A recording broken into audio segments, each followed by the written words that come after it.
you have to be confident. You can't go in and meet with a client and be like, I think these houses are worth, you have to go in and be like, okay, here's the comps. Your house is worth blank. If we list here, your house will sell. If we list too high, you're going to miss the market and your house isn't going to sell. It's that confidence that they need you to have. They're not going to hire you if you're not confident.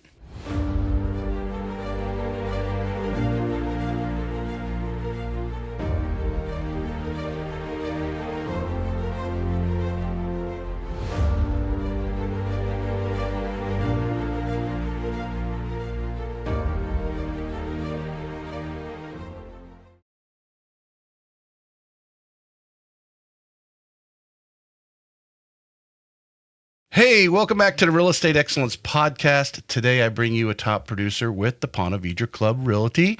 She was a kindergarten teacher for 17 years. She is a native of Northeast Florida and graduated from the University of North Florida. She has quickly become a successful real estate agent. We will find out what she is doing that has quickly ramped up her success. Let's welcome Samantha Fisher to the show. Hello. Thank you. Thank you for having me. I appreciate you coming on. I'm really excited because you're really at your 2-year anniversary, right? If I saw Literally January of 23, and you've had 2 really successful years that any agent would be, just admire. Thank you. Yeah. So I want to dig that out of you. All right. And I want to find out how the kindergartner teacher, went to this great success. Sweet. Yeah. Happy to be here and happy to tell you all about it. 17 years in the classroom, though. That tell us a little. Well, start off a little bit. About maybe we went to high school here, so the locals can resonate with that. Yep. But then why education, and tell us a little bit about your 17 years. Sure. So all growing up, I knew I wanted to be a teacher. It was one of those things that just. I knew it. I'm going to go to school to be a teacher, and I'm going to be a kindergarten teacher. Family, parents, grandparents, anything, teachers? No? Nope. I had an aunt, but nothing major. I knew that's what I wanted to do with my life. So went into it, went to UNF, became a kindergarten teacher, loved it tremendously. Loved the kids, the parents, the relationships that I have with everyone there. And then kind of just over time, I was like, you know what? I'm missing something. I want something more. I love teaching, love the parents, love all my coworkers, love all of that. But I felt like I needed more. Mm-hmm. And it kind of got to the point where I started looking a little bit year 16, but I was like, no, I'm still loving what I do, doing what I love. And then one day I was at a car wash, sitting at the car wash, and a friend of mine who we got our dog from was in front of us. And he calls me on the phone. He's like, Sam, is that you behind me? I was like, yeah, what are you doing? He's like, listen, this guy just did a great job kind of power washing my car, and I need to give him a tip. Do you have any cash on you? I was like, you cheap guy. And then all of a sudden I was like, yeah, I got some cash. So I went ahead and gave him the cash. He's like, why don't you become a realtor? This was Thanksgiving break. And I was like, because I'm a teacher. That's it. The end. Right. Well, I went home. And I literally bought the 63-hour course right then and there. And I literally... So you never really actually deeply thought about it before that? He triggered something in you. He triggered something. Interesting. And all of a sudden, I went ahead and took the course and got it done by Christmas break. So every single day I would come home from teaching, the weekends, it was full of real estate. And I was just learning it. Right. Christmas break, I went ahead and finished the course and scheduled my exam and passed. It was just like a quick, and I was in. So that's Thanksgiving 22, Christmas 22, January, you have your license. Literally. Wow. Literally. And I finished up the year teaching. I didn't think it was right to leave those kids mid-year. It puts everybody in a... Exactly. Yeah. Parents would not have been happy. Yeah. But also, it's not right for those kids. And I had such a great class. But also, I didn't know if I'd be able to make it as a realtor. So I'm like, let me do a little bit of both. Mm-hmm. So that's kind of, I started transitioning both. And I didn't even know what the next year would come. Right. But as the year progressed, after I got my license, I just was having sale after sale and customer and client. And I was like, oh my God, I really like it. And I was starting to have to take off days of work for closings and inspections. And I'm like, can we do an inspection at 3:30 when I'm not teaching? Are you sure you don't do Saturdays? Can we close on a Sunday? Right. It just, the two are hard to do together.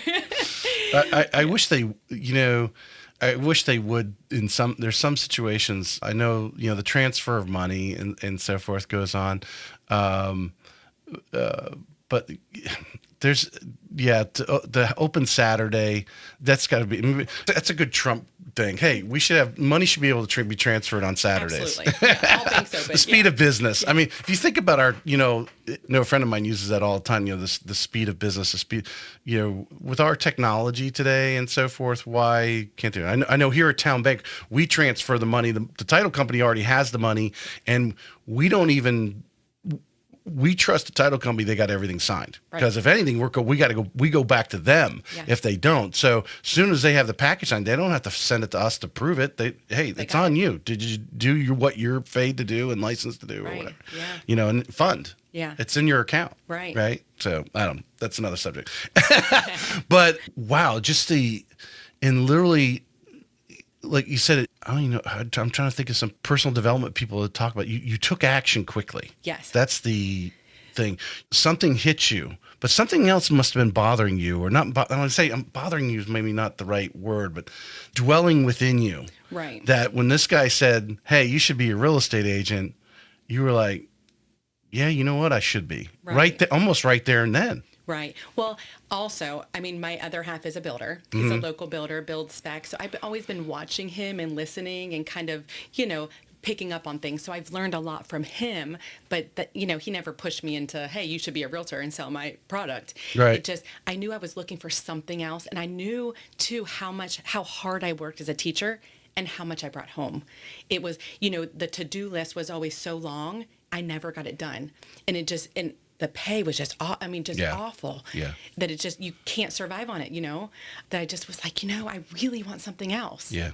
They often, obviously, having been an education major stuff, you think, oh, well, I'll have the time off, or, I'm going to go do this thing I love, coaching, or, whatever it may Benefits be. Are great. But after a while, it wears down on you. Yeah. And I feel for teachers today.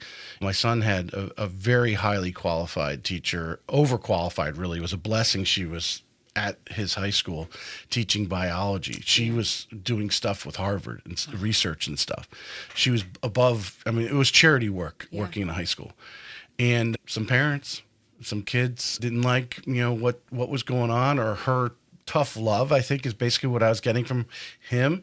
He's used to that.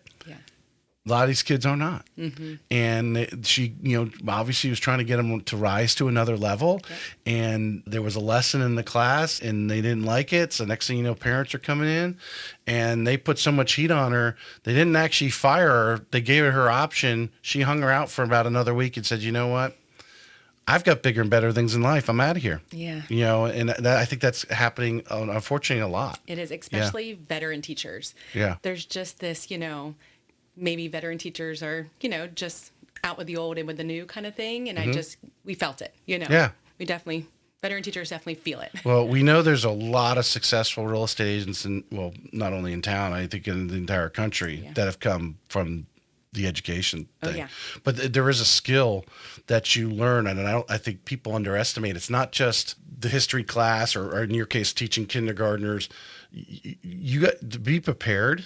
And I don't care whether you're standing in front of kindergartners, seniors, whatever, to be able to stand up every day and lead a group of people that is a unique breed. And obviously someone who spent 17 years doing it, you perfected it in that period of time. And you have a lot of skills that we're going to talk about and how you bringing it to because I imagine some of those presentation skills are in your presentation. Phenomenal. Yeah. Yeah. The transition is great. Yeah. All right. So you get your license, you finish the school year. Now you said so to give some people perspective of what you've done, I think you said you had 39 deals in 20. Yeah, I think I had 36 transactions. 36 and 23. Yep. And then 49 in 24, which is amazing numbers. But you did mention your husband's, so I imagine you started listing his properties for him. Correct. So what percentage would you say of those sales were his? Like 10 to 15. Okay, so reasonable numbers. Yeah. Because if I took 10 to 15 number off every year off those numbers for you, those are still amazing numbers. Right, so I don't want anyone to downgrade that. Obviously it's a give me listing. You didn't have to work too hard. Well, you have to work very hard actually. Well, it's so funny. I became a realtor and all of a sudden he's like, all right, here's your first listing. I'm like, I don't know what to do. Yeah. Like it was literally January 15th and I was like, how do I list it? How do I get on MLS? Like, how do I do this? And it Right. was literally teaching myself how to do it. Well, that was the blessing, is you actually had at bats early. Yeah. Right. And how important that is. And, one of the topics I always like to bring up is new agents and new people who are thinking of becoming real estate agents right now, or maybe just became a real estate agent. Maybe they haven't even got their first listing yet. They've got to find somewhere where they can get those resources. And it could be, going to some of these real estate teams that buy leads. Yeah. Could be. It's a great way to get your feet wet. Yeah. Because, how important, in this case, you have a listing that you have to go out and find all these things. So the second one gets a little easier. Yeah. Third one. And honestly, having amazing other realtors on the other side that were like, go get him, girl. You got this. Like the relationship with other realtors helped me tremendously, because I feel like I could really, hey, can you help me on this? Like, I don't know what, and everyone's just been so helpful since day one. So you've always been with Ponte Vedra Club? Yep. Okay. What was so was that gentleman that at the car wash, he's with Ponte Vedra? Yeah, he's the broker. Oh, he's the broker. So he's the broker, and that's why I was like indebted. Great recruit. Exactly. And he looks like the $1 million broker right there. Perfect, right? I'm like, of course I have to go there, because he absolutely was like, girl, why are you not a realtor? Right. So. Well, I think you've done enough transactions with other agents. Yes. And seen the level of dedication, quality, whatever you want to put in there. I think the importance is that first brokerage. It could make or break a lot of real estate agents. Well, you had, the fortunate thing, your husband was in the business, so you had some initial business to work with and actually experience, but also, like you said, you had someone to call on and say how important it was. What kind of support did you get from the Ponte Vedra Club? Yeah, always so much support. Also like just the trust. They trust us to do what we do. You know what I mean? But any question that I had, I always could just go to, someone there. I knew who to go to. There's some big producers in there. Very big. Top two, like you got a $72 million. We got top producers there. So, and also those being role models for me, and one was a teacher. So I'm like, God, if she can do it, I can get there, So just kind of to push me as well. But any questions, I just, quick pick up the phone, call, and quick and done. Right. Right.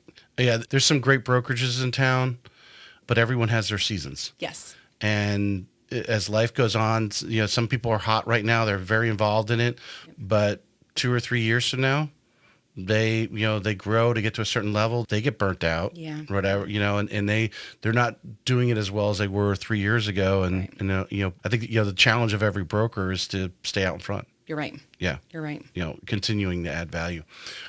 I had that question, why real estate? We already answered it. You kind of, dove in it and had everything going, but you had to have, how important was it for you, especially getting started? Your husband's in the business, building, but from the sales point of view, how did you really start to gain a broader perspective? Because it sounds like you were focused on your teaching. Right. And then all of a sudden, 3 months later, you're now a licensed real estate agent. Yeah. I was like, wait, let's go. Yeah. Yeah. And what are some of the things you've been doing and probably still doing now to give you that 30,000 foot level? What's going on? So definitely reaching out to my sphere, reaching out and getting the word out that hey, I'm a realtor. A lot of people didn't know. Well, I'm talking from an education, from the actual, the business. We're going to get in that sphere part. I'm going to dig into that in a minute. Yeah. I'm talking from I think a lot of agents, if they don't have that broker that's exposing them, they're just focused on single family home residential, which may be, a bulk of your business. Right. But when you're starting at zero from teacher, okay, I know my husband's a builder and they sell houses. I know houses sell, and there's demand here. You have probably had an idea of that. But really, as I say, every transaction is so different. Yeah. And but you have to rise your level of education of the business to understand that. Absolutely. What are some of the things, whether it's the broker or your husband, you guys started, how did you start raising your education level? Sure. So I learned the area. I learned, all of the things about the houses pretty much in St. Augustine. Mm-hmm. That's kind of where he builds. So that's kind of where that's my niche, So I was like, okay, let's see, how much houses should go for, how much should they sell for, what are they worth? What are they made of? I just learned neighborhoods. I learned, anywhere that I could learn. I just dove right in I did comps, property appraiser's website. I dove in hard in St. Johns County, St. Augustine perspective. Is this something you said, I need to do this, or did you pick this up from someone and said, hey, this is this would make you a more confident real estate agent? Right. Did you get?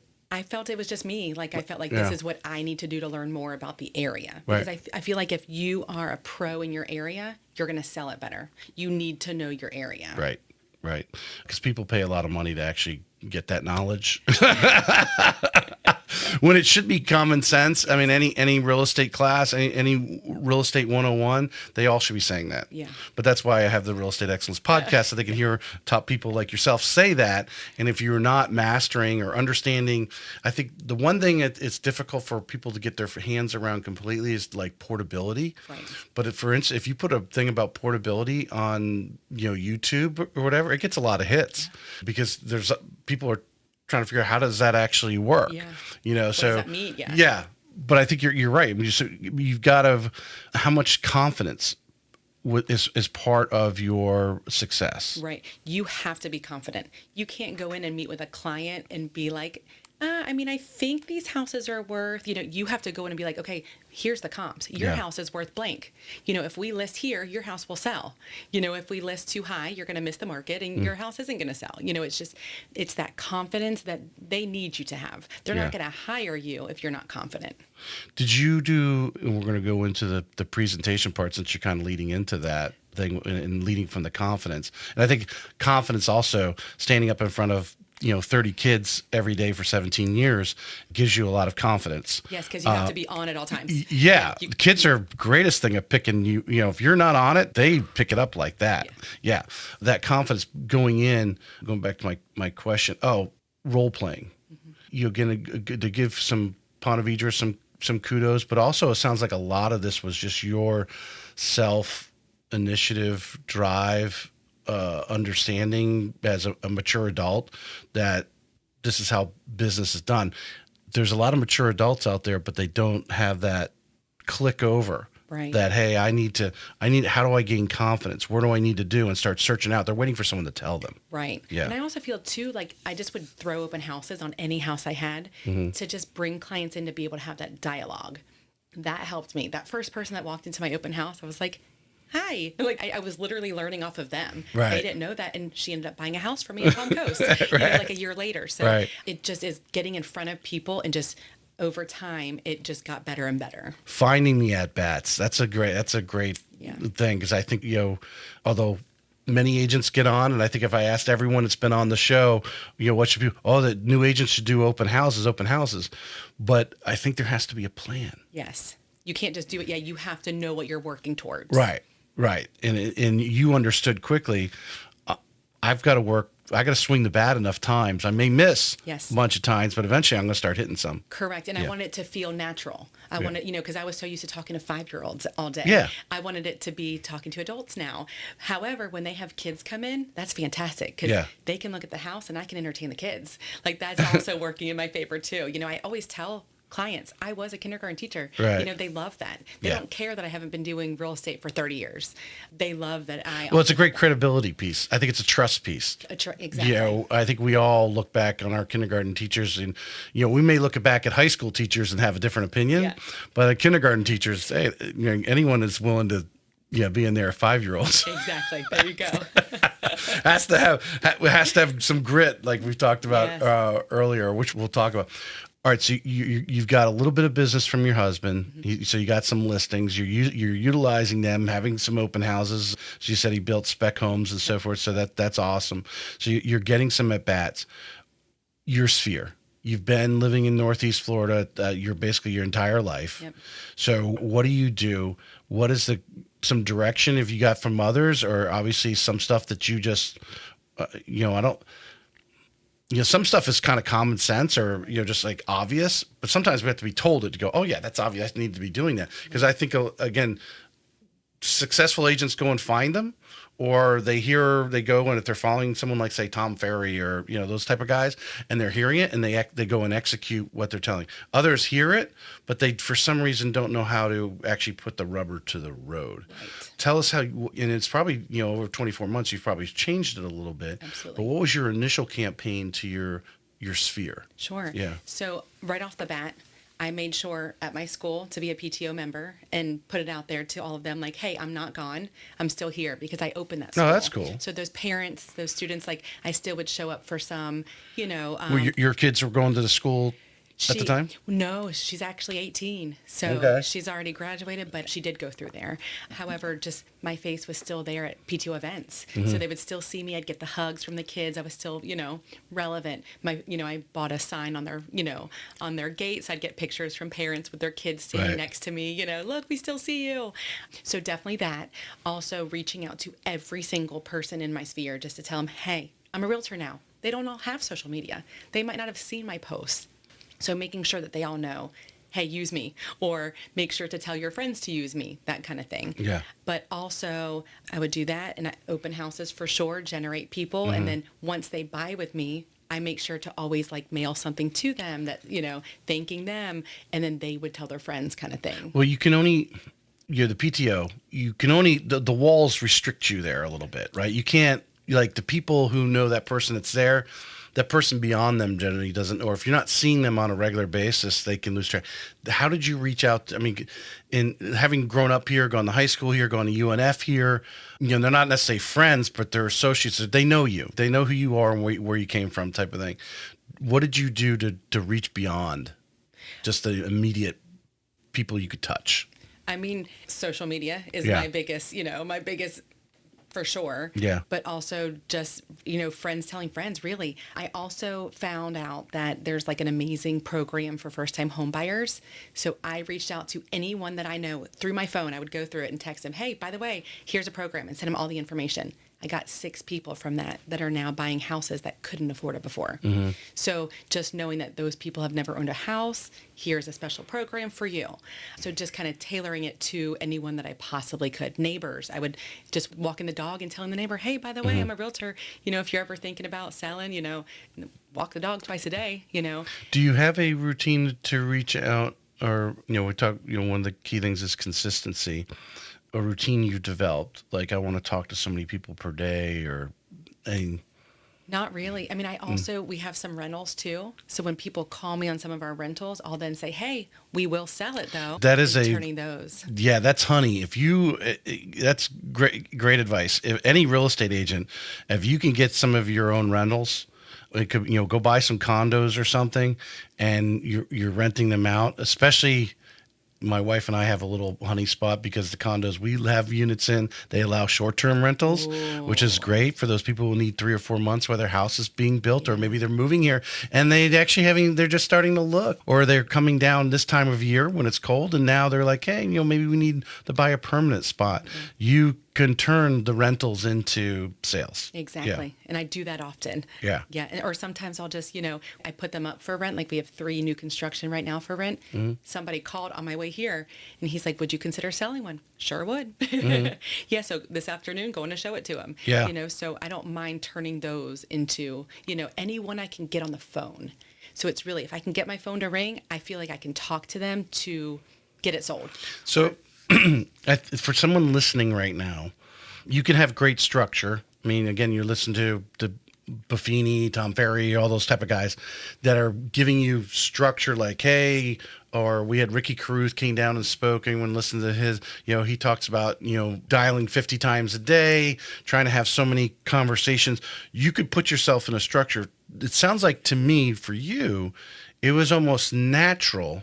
And you had no problem just letting everyone know, hey, I'm a real estate agent. Let me know if there's anything I can help you with. Literally. Yeah. Yeah. Yeah. Confidence. It goes into confidence again. Yeah. And you think a lot of agents and people in any time in sales, sometimes we don't realize, or sometimes we step back and we don't realize, we're good at what we do. And if someone's working through us, they're getting great service, right? And we know there's always people giving bad service because we hear the complaints. Of course. Yeah, that type of thing.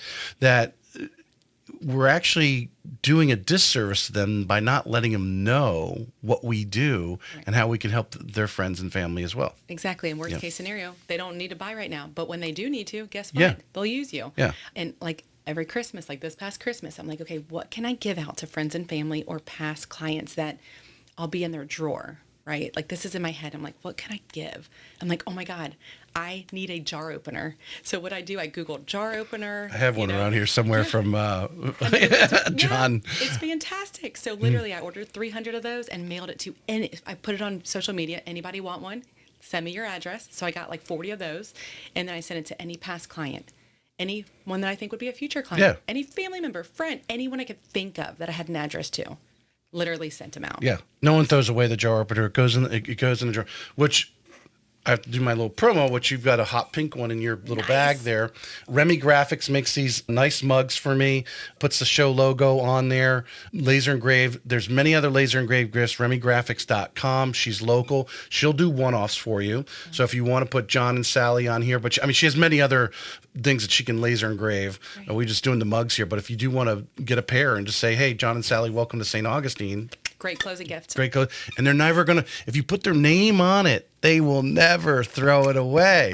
And they will remember who gave it to them. Yeah. That's the key. My thing is hand sanitizer. Oh, that's a good one. Whenever I go we were at the RE bar camp, I don't know if you were there. Yep, I put the hand sanitizer. No one, who's going to throw away hand sanitizer? You're going to drop it. Right now. You drop it in your purse and you never, And every time you go out to eat, my wife's always got the hand sanitizer out handing around the table. Nice. Yeah. Yeah. It's those little things like that. I'm really anti some of the trash that we do. I say, if you're gonna spend that money, something that someone's gonna hold on to. Exactly. It's that one day they go, man, who was that real estate agent? Oh, the jar opener. Yeah, I see it every time I go in the drawer. Exactly. Yeah. Exactly. Yeah, I was thinking pies. I was like, no, you eat the pie and it's gone. Yeah. I'm like, it was good. Might be an impact for 30 days, but but they can't go back and reference it because they're like, who was that agent? Who was that agent? Like, it's in the drawer. Go over to the drawer. Yeah. I got to think of something for next year. Maybe tablespoons. Yeah. You were talking about mastering the neighborhoods.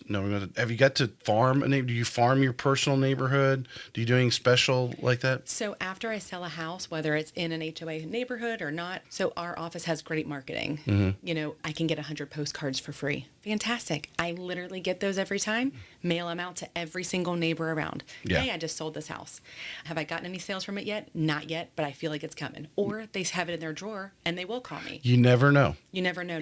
If you never swing the bat, you can't hit the ball. Exactly. And what's it to me? I just go on the property appraiser's website, click house to house around it. It's a couple cents on stamps and call it a day. I've told this story numerous times in many episodes. I used to give out Ryan Serhant's books, but in his first book, he talks about the postcard and how he talked to this client, kept sending him a postcard. I don't know if it was once a quarter, once a month, whatever it was consistent. Mm-hmm. And it was like, I don't know, 3 or 5 years later, the guy called him up and said, hey, I want to buy this. It's a $17 million thing. He ended up calculating his commission. It was like $200 some odd a day or whatever it was over the time period from when he saw him the first time. Guy ghosted him, but he still kept sending the postcard, and he called him. Worth it. Yeah. People do collect them, and amazingly, and do. Well, I also will write handwritten letters too. We buy lots around, St. Augustine, because my husband then builds houses on them. So I'll write handwritten letters, and we've gotten 2 from my handwritten letters. So that has worked. Yeah. So I'm like, hey, I've got a cash buyer for you, yada, yada, yada, and they end up calling me. It's in the consistency of it. And I think, you said you're reaching out to your sphere in social media. Too many people think, if I do this reel on social media for 60 seconds, wait back and wait for the phone to ring. It's not going to happen. It's not going to happen. You got to be, and I think, tell me what you think about this. And this, I believe, you don't know that it came from social media. You may have interacted with that person at one time, became friends with them on Facebook, who knows how long ago, but they're seeing your stuff regularly. And because people aren't buying and selling a house every day, right. It's not like going to the grocery store. No. But when that opportunity comes up, because you are constantly popping up and you are interacting with them, they call you. You may think it's because they were introduced at a barbecue 3 years ago, Right. when really it was your social media that was the introduction, but it was social media that kept them, and that's why you've got them 3 years later. There you go. Yeah. Yeah, the consistency part. We talked about it before the show. I prepped you, as everyone, grit. Okay, we'll form our LLC. So tell everyone, why do you love real estate? I love. Assuming you do. You've only been in 2 years. You know what's crazy? Like, I feel like when you love what you do and you do what you love, it's not a job. Yeah. So, like, I feel like it's not a job. Like, I feel like every single day it's something different. Whether it's, even if it's an inspection 2 days in a row, 2 different houses, it's not going to be the same. Yeah. Nothing is ever the same. And I think that's the exciting part. But also, there's highs and lows. Obviously, the highs are better than the lows. But, it's like you take it all. But I love real estate because of all the awesome people that you get to work with. But also, it doesn't feel like a job. It just doesn't. Well, we were talking pre-show, and you talked about working 24/7, which is totally different than the teacher routine. Yeah. Although, after 17 years, I'm sure you got a routine down. You knew what you were doing. And a new teacher, it's a little more work because you're creating your lesson plans and tweaking them. You probably had a routine after 17 years. You knew what was going to happen on day 1 and day 180, right? And you had your summers off, and the vacations and so forth. But now, you live your business. You live what you do. Right. And to be honest with you, being on 24/7, I feel like helps me, but helps my clients. Because you're just there, like if that client texts me at 9:00 at night, I want to be able to send them that property or send them, information about it, or let's go see it tomorrow. I feel like when you're not on 24/7, or if you don't have someone, on your team that's on for that call or text, that it just they'll go to somebody else. I do feel like being on is important. Yeah, it's certainly not. I've had some people on that have been in the business over, 25 plus years, where they talk about, obviously before internet, it had to go in the little MLS magazine that came out every couple of weeks or whatever. You're like, come on. Update it. When you think about it now, as fast as the internet moves, and the internet's recommending them real estate agents, they don't know what the attachment is. Realtor.com, boom, Zillow, whatever, they give whatever that agent or 3 agents or whatever they throw in front of them. And if you're not answering it, they're going to call that person. Exactly. Yeah. From that standpoint. All right. So it sounds like you love the transaction. Love. Yeah. Which you have to love the process. Oh, yeah. Yeah. For sure. And you have to love the good and the bad, because not everything is rainbows and butterflies. You've got to work through it, but it's that fun maze of trying to make things work too. And I think that's what I love as well, is that you really have to think about how to make things work and how to, like how to come in on a offer. Let's say if your client wants you to, offer lower than it's worth, and trying to explain to the selling agent why you're offering this, or the listing agent why you're offering this, and asking for seller concessions and why, and just all the things. Or after an inspection, you're asking for things to get taken care of, but maybe the seller doesn't want to take care of those things. It's just It's all the different things that just are amazing. So it sounds like you've understood. Because you can make good money selling real estate. Absolutely. You surely can, but you have to have that somehow coverage 24/7. I don't want to scare people away. Go, oh man, I don't want to work 24. Actually, when you get into, if you love the process like you do, you just thirst for it, because it's a feast or famine.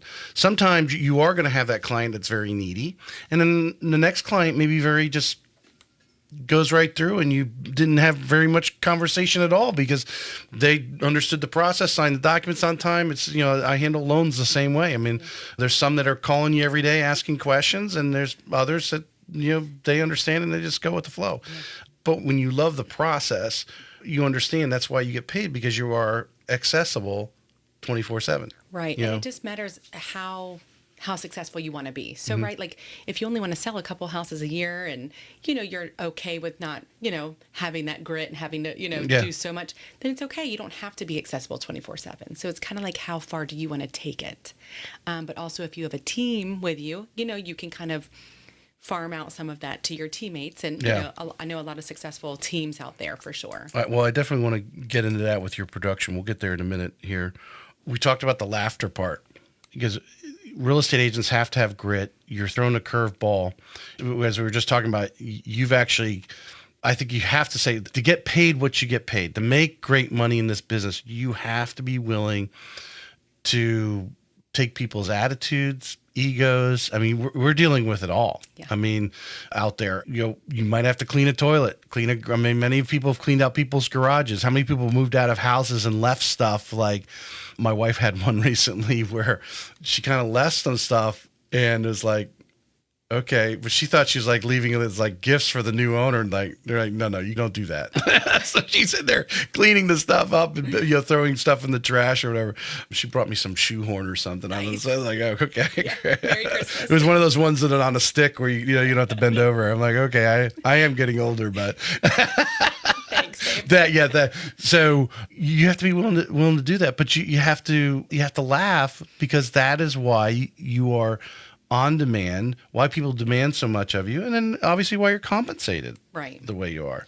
Tell us something that really, preferably in real estate, that kind of gave you that laughter part, to realize that, hey, when this is over, I made a good sale here. I've earned it. This is how I'm earning it. And if it's sweeping the floor or cleaning out the garage, hey, I'll clean out the garage for that month an hour. Right? All right, I definitely have two that are like, bing. Okay, so I've got a closing on Friday. And I mean, the seller just isn't, I have the buyer. The seller just isn't willing to get a professional cleaner to clean it, right? Like, come on, like just pay the $250 or $300, whatever it is, and just get it clean. But my buyer really wants it clean. She doesn't want to move in and have to clean it. So I'm going in Thursday afternoon before a walkthrough, and I will be bringing all my special products so then I can make sure that it smells good, that it's clean, that everything's looking good for this buyer, because she wants it clean, and they're refusing. They're saying it's clean. It's clean. Are they already moved out? They have. So you've already gone in and seen how clean it really is. Yeah, we did. I mean, there's not like a rat poop on the ground. However, it just needs a good clean. So I'll be there Thursday before a walkthrough, and Well, I mean, for any agent out there right now, it's important to have cleaning people on your speed dial, because this is not uncommon. Yeah. This situation where people are just, by the time they get everything out of their house, they're tired. They're tired. Who wants to go back and wipe down the baseboards? Exactly. And I do have another funny laughter one as well. So had a nice lady. She bought one of our spec homes that my husband built. She was following us for months and months and months. So I sold her house, and I got her because she called on this one. So sold her house. She bought ours. Great deal, all is well. She calls me 3 months later. She wants to sell and move to where her daughter is. Perfect, I'll sell it for you. So I go, we put it on the market. We're going to sell it. We start showing it. She's like, take it off. I'm not ready to go yet. We take it off. Calls me back 3 months later. Hey, I'm ready to sell. Okay, great. Are you sure? Yeah, I'm ready to sell. Great. So we put it back on the market. I already had pictures, so that was good. Had people come in to see it. We even had an offer. And she's like, you know what? I'm not ready to go yet. I'm like, okay. Okay. All right, so this is like the third time. But it gets better. Okay. So then we put it back up. First of all, I called MLS and I'm like, I want you to know I'm not doing anything fishy, because you also don't want it to look like you took it off for 30 days and, you're making it say day one of one, because if you have it on for a long time, you take it off for 30 days, it then goes back to day one, right? And we went back, she wanted to go back on a month later. I'm like, I want y'all to know it's not fishy. It is, but it's not. Yeah. So anyways, we end up buying it from her personally, and now it's one of our rentals. Yeah. And she moved up out of state with her daughter. But you were pulling your hair out a lot of time with going back and forth. And that's what I think a lot of people, with I've mentioned the buyer broker agreement, the social media was put out, a lot of things bad. The collateral damage is the value of the real estate agent, I think, was diminished a little bit there. I personally, because we're in the business, we're a little more like in tune with that. Right. I think a lot of people who not even looking at buying or selling a house, they're not even paying attention to it. They don't even know, what's going on. If they were actively looking, they're paying attention and they're getting those algorithms or throwing that stuff in front of them. Yeah. But anyway, the damage, the value. But this is the things that we deal with. A difficult seller was great in the end. It was a win story. Hopefully, it's a good rental for you, right? Yep. From that standpoint, it's a brand new house, right? It's not even a year old. Yeah. So you got a great investment property. But there was a lot of angst, just a lot, going back on, off, in your reputation. Like you were worried about what the MLS was thinking. Oh yeah. You know? And I had to be present for all the showings because she wouldn't leave and I didn't trust her to talk to all these buyers, Nice older lady, but I couldn't trust it. So all these showings I had to be at, and then she would take it off. I'm like, oh my gosh, I just wasted, 5 hours of my life. Yeah. But I think we, if there was a report card given out on, because you see that as your reputation. Oh yeah. Even though it's her telling you to pull it on and off and you're doing what she's telling you to do. Yeah, look at this girl. She doesn't know what she's doing. Yeah, she doesn't know how to sell the house, right? She mispriced it. Yeah. That's the first thing everyone's going to think, right? You didn't price it right from that standpoint. But the anxiety, and then how have you learned, you've done a good amount of transactions to deal with enough egos and personalities right now. Oh yeah. I mean, coming out of the school system, and now you're dealing with adults instead of 5-year-olds. The drama. Oh yeah. Yeah. How have you? Was that a shocker to you? Like these people calling you at 7, 8 o'clock at night, and you're talking about whether or not they're going to get a divorce or not over this. Oh yes, right. So I mean, patience. I kind of brought that over from teaching, having the patience. So I've always had so much patience. So I brought that over, able to have patience with these clients, but also meeting with them and learning them. You just kind of know how to deal with them. So each client is different. And I knew how to handle each one, or I know how to handle each one. Like, what's going to tick them off. Don't ask them to lower that price because he's not lowering it. I don't care if it's been on for 150 days. Right. Like, that, they lay the law day one of what they want, what they expect. But I also ask a lot of questions, so I know where they're coming from too. So almost like a personal shopper. I have like my checklist, like what do they want? What are they looking for? What do they want in me? Are they expecting me to do an open house every weekend? Are they, what do they want? Since we brought up the buyer broker agreement, or I brought it up anyway, you started in January 23. You basically a year and a half later, it's required. Did Ponte Vedra Club, you doing some sort of buyer broker agreement before? Was that something the brokerage did? We were not. You were not. Okay, so it was totally new to you. It was. I mean, what was your first? I think people change. They're like, oh, I think there's some good agents, from what I've heard, have dropped out of the business. Well, yeah, but I think they were using it as an excuse for something. And they were doing well, so I don't understand that. Yeah. Like it was going to be some big obstacle. But what I've heard from more agents than not is they're actually making more money because of that, the agreement with the listing, with the sellers, as well as the buyer broker agreement. They're making more money now than they were before. Oh, there you go. Well, what's nice is it's just out in the open. You know what I mean? Like, I also have started putting it in my contracts too. Like in the additional terms, I'll be like, if I have the buyer, I'll be like, sellers offering 2.5 commission. Like, I put it in there, so it's known. Like breath of fresh air. We're not hiding anything. Everything's here. We did have quite a few trainings. We've got a DR Repass who's in law. He comes to our office and does a lot of trainings, and he kind of was like, here it is. This is what you're going to do. Here's how to follow the law. Make sure you're looking good, that kind of thing.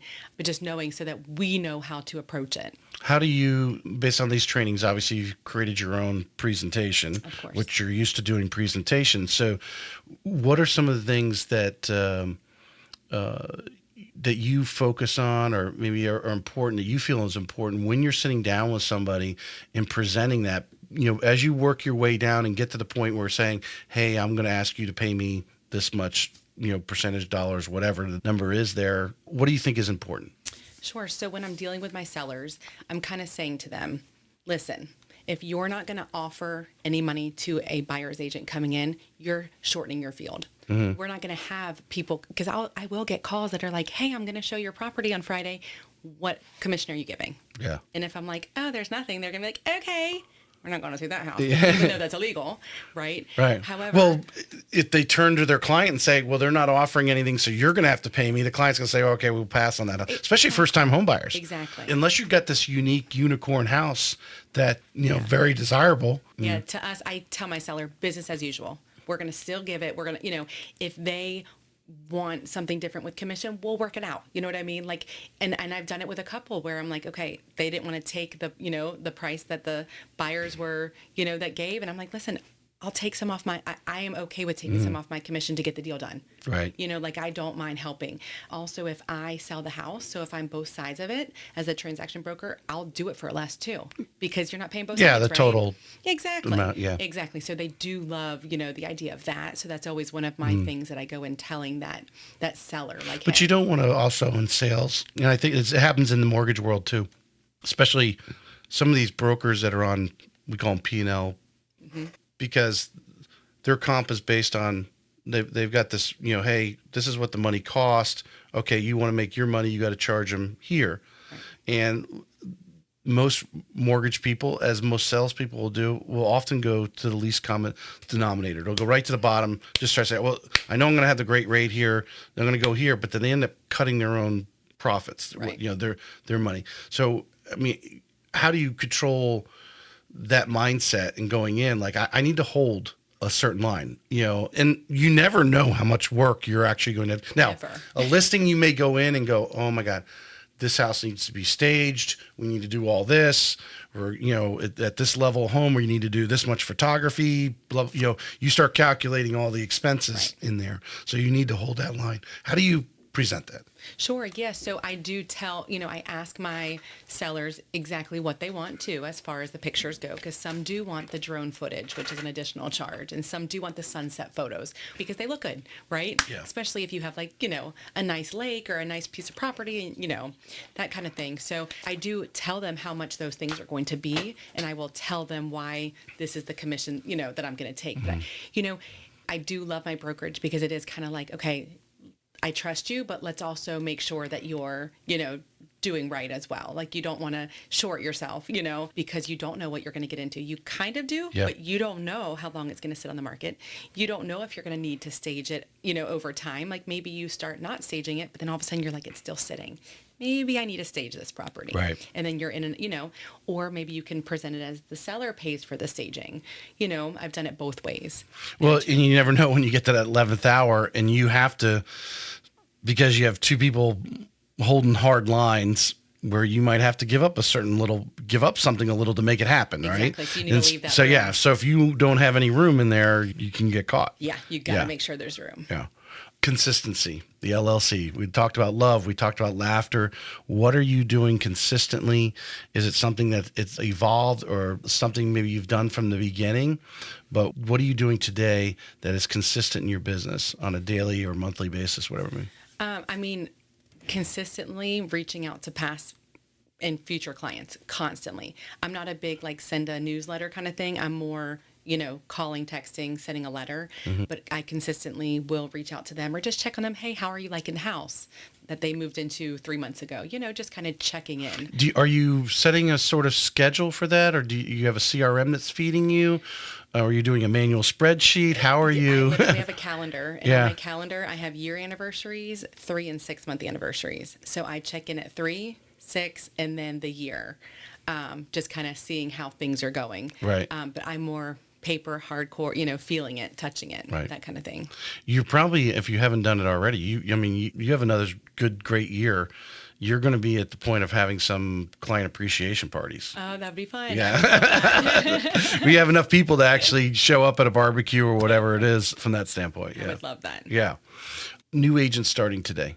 You actually started, the one thing I was thinking about earlier is you started in January of 23. It was, if I do my calendar correctly, it was about May of 23 when rates started to go up quickly. Mm-hmm. So you really didn't have the heyday of that agents had in 20 and 21, low interest rates. I think we still have the demand. It's just demand has been slowed down because of the interest rates. I don't think the prices of the homes, although many people will say they're high because the interest rates, cause the payment, to be high there. So you really didn't have this free for all that I'm sure you've heard the stories of 20 and 21, the multiple offers and so forth. And you talked about some first time home buyers. What are the type of clients that you're getting right now that you're searching out or, or being referred to? What are you seeing in the market today that with the current situation? Sure. So I am seeing a lot of first-time home buyers, like I've said, but also a lot of investors. A lot of investors because St. Augustine is so close to downtown, the beaches, and the short-term rentals are just doing well. A lot of them just coming down, a lot of them calling. I'm working with 3 different ones as we speak, just kind of finding which property, they want. Another Are they looking for true investment or second home or what is true investment? True investment. Yeah, true investment. They do want to block out like a week here and there for the family to come down, Right. but just a true short-term rental. And one literally called me today that is coming on Thursday. What do I have that's new? So I do have that too with a lot of building that relationship with a lot of realtors. They know what I've got or that I always have property coming up. So they'll reach out to me and be like, hey girl, what new construction do you have coming soon? I've got a client that, wants this, and I always just send them what's coming or a list of addresses. Hey, this is coming in 6 months. This is coming in 4 months. I have a rental we're going to sell here. It's just constantly throwing my products in people's faces. You say short-term rental. I know how we handle our properties. Well, I'll say we. My wife handles our properties, I should say. She likes to look for people who are going to stay for months at a time because the weekend stuff, cleaning, it'll wear you out logistically to run basically a hotel. So when you're saying these investors, are they looking at Airbnb? Because my personal opinion is the Airbnb is oversaturated. And when they're looking at that investment property, are they looking for the monthly, or when they buy a house, like you guys, looking obviously for someone to sign a yearly lease on it? No, they're looking for those short-term rentals right now. And then they hire the company. I've got a couple of different friends who run them. So they hire the company to come in and clean it, and they pay them, the 18 to 20% to keep it going. I mean, one of our properties, we don't do short-term rentals ourselves. We've got a bunch of long-term rentals personally. It can be a logistical nightmare. It is, and that's the thing. Yeah. Like, do I really want to deal with the septic tank that needs help, or But we've got a short-term rental they're selling fully furnished, and it made $42,000 last year. Wow. In a year. So to us, I'm like, gosh, that's great. Now, what kind of locations are you? Because we're talking about St. Augustine, we're talking about the beaches and so forth, and these investment. And we know that St. Augustine Beach has a restriction on the Airbnb type stuff there. What, like this house, you said it made $42,000. Where is that located in a vacation or beach area? It's actually kind of US 1 North, kind of by like the airport area, courthouse-ish area, but it's 5 minutes from downtown, 15 to the beach, no HOA, no CDD, not in the city limits.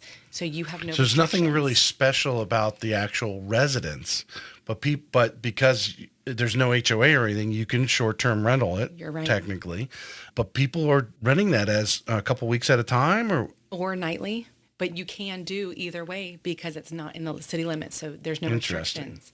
Yes, you can do it nightly. You can do it weekly. And it's getting that kind of demand in St. Augustine. It is. Well, I asked that question almost like I don't believe it, but be honest with you, I mean, where our units are in St. Augustine, we're out in the King and Bear. Okay. Yep. And so we if you're a golfer, great, but you're still, 20 minutes to Volano Beach there. So it's not quickly there, but it's quiet. Yeah. Again, if you are a golfer or tennis or any of that type of thing, all those things are out there.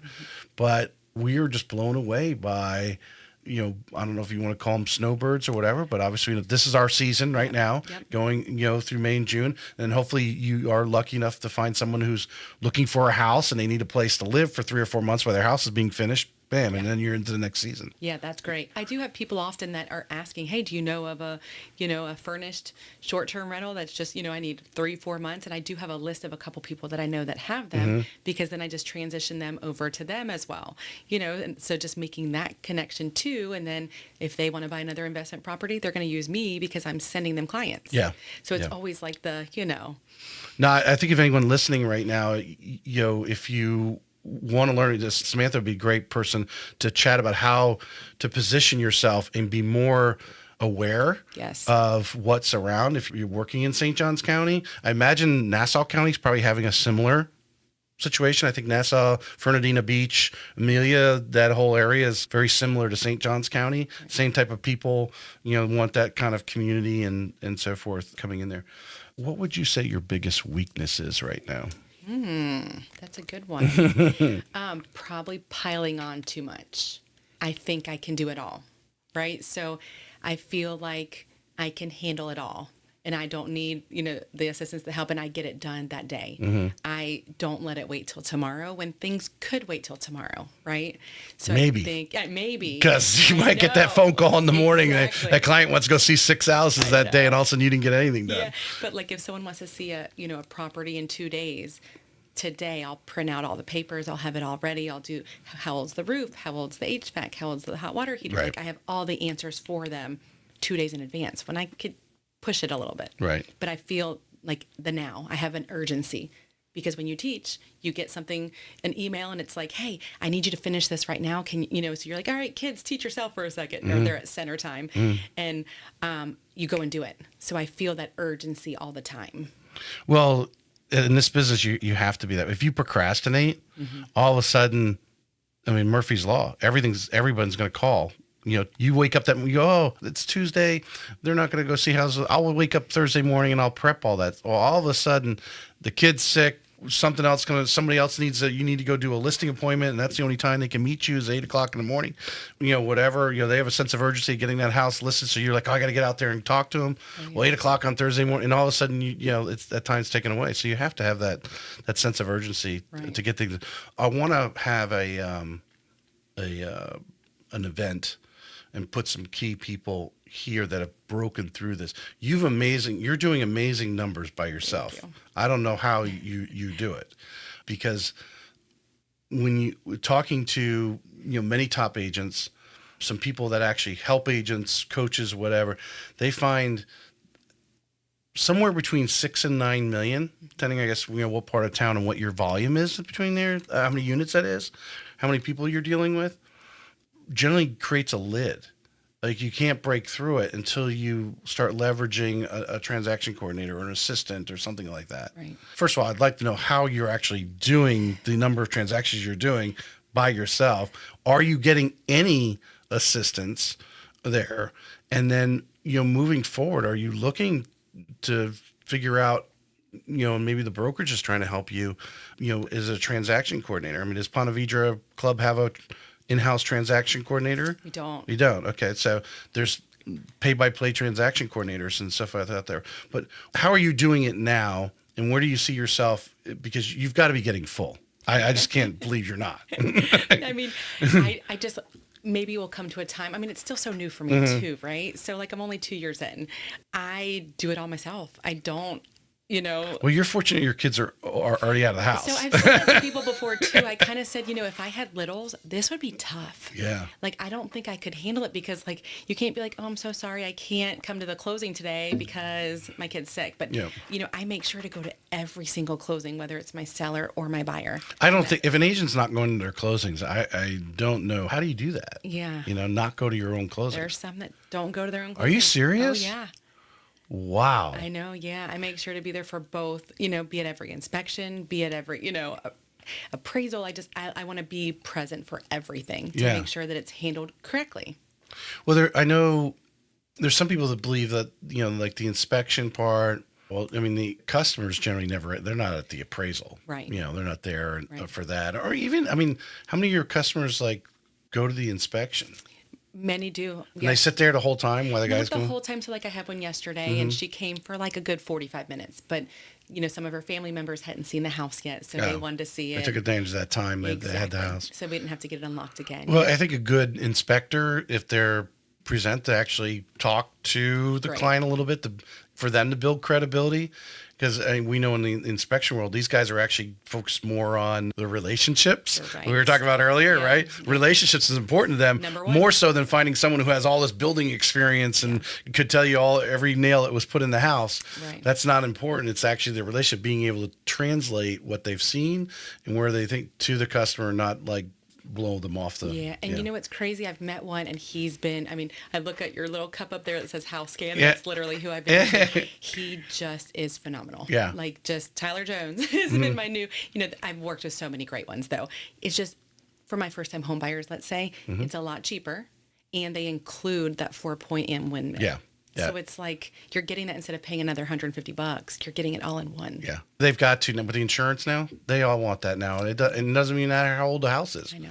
That's crazy. But it's your business. Yeah. You find yourself up 8, 9, 10 o'clock at night sitting in front of the computer. You know what? No. Your husband likes to watch sports, so you're like over there in a corner and he's watching his ball games. I mean, how do you do that? Because I do it right away. So like when I have paperwork or when I have, something to do, I do it right away so it doesn't pile up, let's say. But I just feel like as a teacher with paperwork, transitioning into this, I just can handle it. I can get it done. I know what needs to be done, but I also write myself notes often. So I'll be like, hey, don't forget to do the, a list. You got a list to make sure you check back. Oh, what have I done? Because we all get distracted by a lot of different things. But I put it in my calendar, and it reminds me at 2:00 in the afternoon. Don't forget to do the repair addendum, or so I make sure that I get everything done on my list that day. Right. So keeping track, because you don't want to forget something either, because you could really mess up a buyer. Let's say your inspection period's about to end and you forget to send that repair addendum. You have not represented them correctly. All right. So moving forward, though, 49 transactions, 36, I think you said. When you're doing that many you now have that many, hopefully, raving fans out there for you. So the referrals start to snowball. Your business over the next couple of years, I mean, because those people just bought and sold a house. Right. They're telling their friends and family, hey, what did you do? Who did you work with? So this is just going to grow on you. Do you have a plan, or have you started consulting with some people? Because it's going to become a point where Samantha and Mr. Fisher are going to want to go on a vacation or something. Right. What's your plan? Good luck. We just built a house locally. It's our vacation. No, but I mean, I've thought about it. I've thought about, could I use a transaction coordinator? I've worked with a bunch from other realtors and they've been great. Love them. They handle it all. But I really like to touch everything. So I'm going to have to learn to let go. Are you a control freak, Samantha? I just know that it's going to be done fast if I do it. And it's going to be done right if I do it. Because I feel like I still would look behind them. You know what I mean? If the transaction coordinator did it, I feel like I would still be like, okay, yeah. Well, yeah, no, but everyone I've spoken to, and this is a point. I mean, my wife is doing very well. Not numbers that yet you're doing, but she's at that point where she's full. And of course, we have kids that are school age and running the ball games, running the dance, and all this kind of stuff going on. And if someone told you, if you did this, you could do 75 transactions next year, right? Because it sounds like you're expressing you love all the process, but I don't believe you love all of it. I don't think you could love all of it. Do you really love all of it? I really love it all. All of it? All of it. I think, though, it's so new. I think if it wasn't so new, if I was in it for maybe 10, 15 years, maybe I would get a little bit more burnt out. But I think because being a teacher is so stressful that this is so much easier, but not easier. Like, it's still a lot of work, but the amount of load that you have as a teacher, it's almost like some of it's off doing this. Because the structure of teaching, like, okay, the kids are going to be there at 8:00 in the morning, and then you're at lunch, and then you're boom, and then they're out at 3:00 or whatever. And you got to do everything you can do in that like structured period of time. You now have no structure. And it's because you're a structured person for 17 years, your structure may actually start at 6:30 in the morning. Correct. And you're getting a lot done before most people are get to work. Yeah. You've already accomplished a lot of the things on that list that you've done because you just adjusted your structure. Correct. Yeah. Correct. And it might get to the point, I mean, I've thought about doing a team or doing, down there, and it might get to a point where we might talk a year from now. You're going to be like, see, I told you. Well, I think with that level of production, I think there's someone, I think you ought to talk to Melissa Ricks. I love the way she does her Melissa Ricks experience, is what she calls herself, because I don't know if you want to manage other real estate agents. Yeah. Now, I think she has, I think a couple of her people on her team are licensed, but she does a level of production where she's got these girls handle her business, and they are an extension of her, and they're doing all that, making sure all this schedule, so she could spend the front end time, because that's what she likes to do, which is not only what the client wants, be with you, right? Versus an assistant or someone, go work. Hey, I know you called me, but work with Sally. Yeah, no, that's not Sally. Yeah. So they want to spend time, but like you said, going to closings, that whole time you're with that client is more valuable than any billboard you could put up on a highway. That is really your marketing. Yeah. Yeah. Oh, yeah. Yeah. I think some agents discount that Right. The understanding. Obviously, I hear a lot of it on here because I'm always talking to top producers and they've understood that. Yeah. All right, let's finish with this. We talked about this word relationships early on. Was there anything on your list? You had your list. Did we not get any? I think I got it all. Did we cover a lot of it? I know. I'm impressed. Yes. Yeah.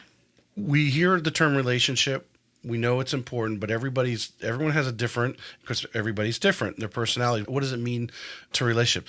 Personally, I often catch myself, I cannot see someone for a period of time and pick up a conversation with them as if we just saw ourselves like just yesterday. Best right? Ever. Yeah. Yeah. We just carry on. I just start talking, hey, we just jump right into it, and, I know everyone likes to shake hands and stuff. I don't dislike shaking hands, but it's like, okay, man, I think because I don't actually separate. I have this relationship with these people. It's like, okay, I just shook your hand. Yes. Do we have to shake hands like every time? Yeah. I mean, I'm not against it. If you want to shake hands, that's cool. That's all right. But I don't I'm like, hey, we start a conversation. We start right in. Hey, what's going on? And dig in. And that's my type of relationships. Yeah. So just to define it, everyone has something a little different.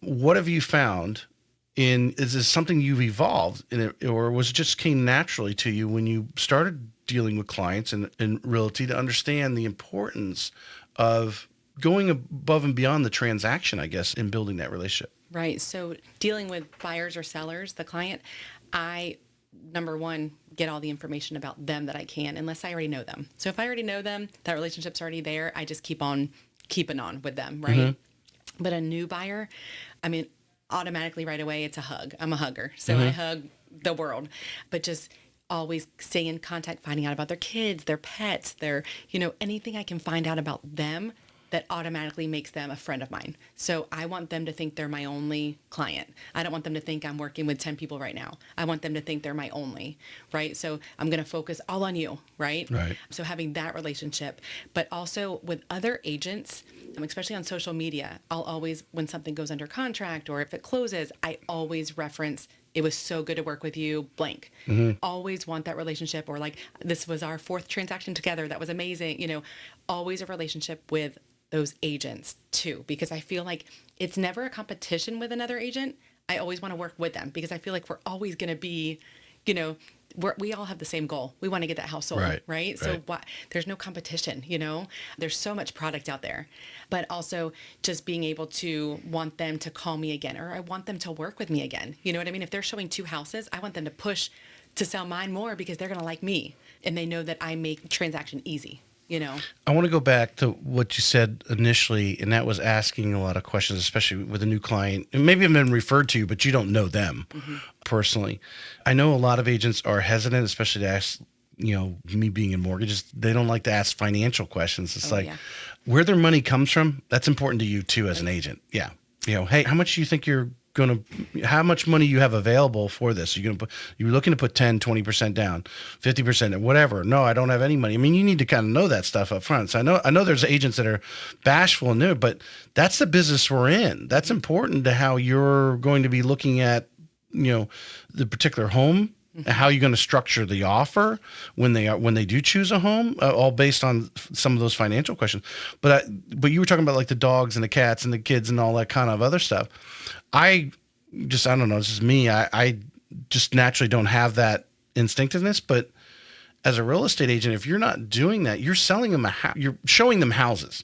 So you're trying to match your house matcher. Correct. Right. And if you don't know, that they do have dogs and cats. Oh, you have a dog? Oh, what kind of dog? Oh, I got a lab. Okay, so you got a bigger dog. So do we need a backyard? And a fence, yeah. Yes, exactly.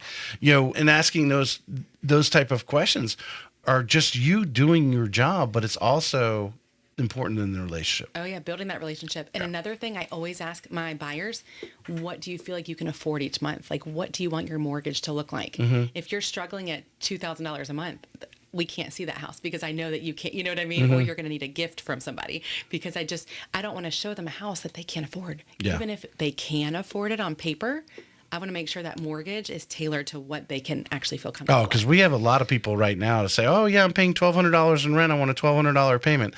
Yeah.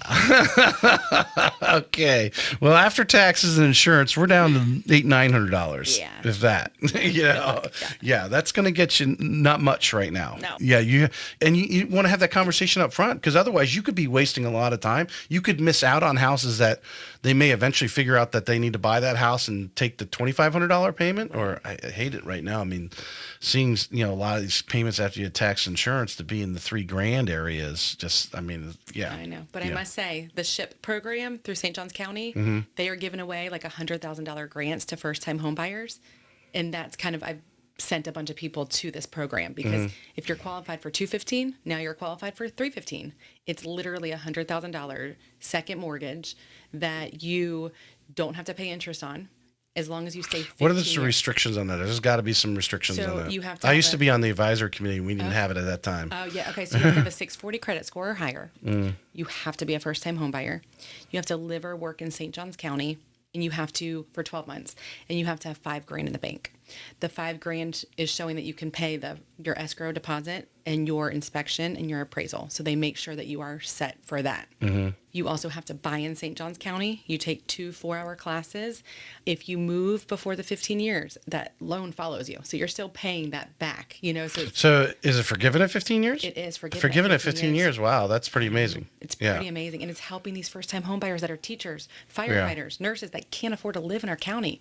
I mean, I think of me as a teacher. I was like, I couldn't have afforded by myself to live in St. Johns County. No chance. In the county I work in, how does this not, just doesn't make sense.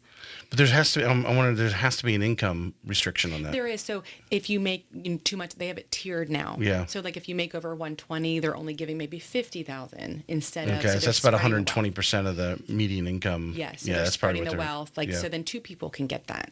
Yeah, yeah. Because I'm sure they're looking at household income. Correct. Yeah. They are. Yeah, 100%. That was my last thing here. I think was the questions. This is the last one, as I conclude every show with. What should all agents be doing right now in the current marketplace? Well, if you were brought in to teach a class down at NEFAR to agents that are trudging along, we'll call it, and they want to be like, hey, what should we be doing right now? What would you be? What is your broker sharing with you? What should you guys be doing right now? Doing right now is just getting out there. Definitely getting out there, talking to people. Because if you're not out there exposing yourself, it's not going to chase you. So to me, chasing, getting out there, talking to people, putting yourself out there, being vulnerable to people. Right. I think, I think Keller Williams' Bold program, I think they allow agents outside. You don't have to be a Keller Williams agent to go into that. And I know they hold it every year. This is the time to get involved. If you start in 2020, you might have been able to get around that. Right. But now, like you said, if you want to work this business and, make the money out that I assume every real estate agent wanted, you need to be making the dials, the reach outs, whatever it is. And unless you just, every person that you touch is a raving fan, if you're not getting those referrals right now, you need to learn how to reach out and let everyone know you're a real estate agent. Absolutely. Yeah. And even if you've talked to them, they're not ready yet, try again. Just like with the postcard, try again. Yeah. Yeah. You just never know. Or just send them a house. You know that they love a house with a fence that's this many square feet. Just send them, hey, I saw this listing and I just thought of you. And I'll throw out there too, you made a good point. Real estate agents are not working with their support vendors, as what I call them, the mortgage people. They're not asking the questions. Not that we're the only one here at town. There's co-marketing thing. You want to send a postcard to all your people. You're like, wow, that's, I got, 500 people and I got to mail it out, whatever. If you're not working with a mortgage lender who has a marketing team that can co-brand that, pay for half of it. Yeah, their name's on it too, but you're getting that out there and they're paying for half of it for you. Exactly. Because legally that's how we have to do it. Yeah. I mean, you need to be asking those questions. If you're sitting there going, man, I can't afford to send a postcard out, I think you probably need to go talk to a couple of your vendors that say, hey, because I think a lot of them would easily split the cost. Absolutely. And then obviously, I don't know how we do our postcards for 60 cents mailed out. Yeah. Designed and mailed out. I don't know how many people do it, but I do it. We use it all the time. I have several agents that, again, doing a listing, we'll do 300 or 400 homes in the immediate area, or just sold 300 or 400 homes. Hey, we just sold that home. You just don't know. And again, you have to keep doing it. And it only takes one that'll pay for the last 10 times you did it. Yeah. Or food at an open house. Yeah.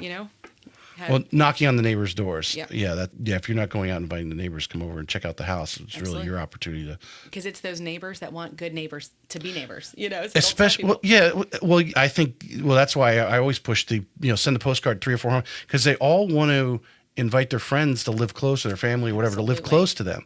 So if you're getting a neighborhood and 300 or 400 homes around, you're getting that circle.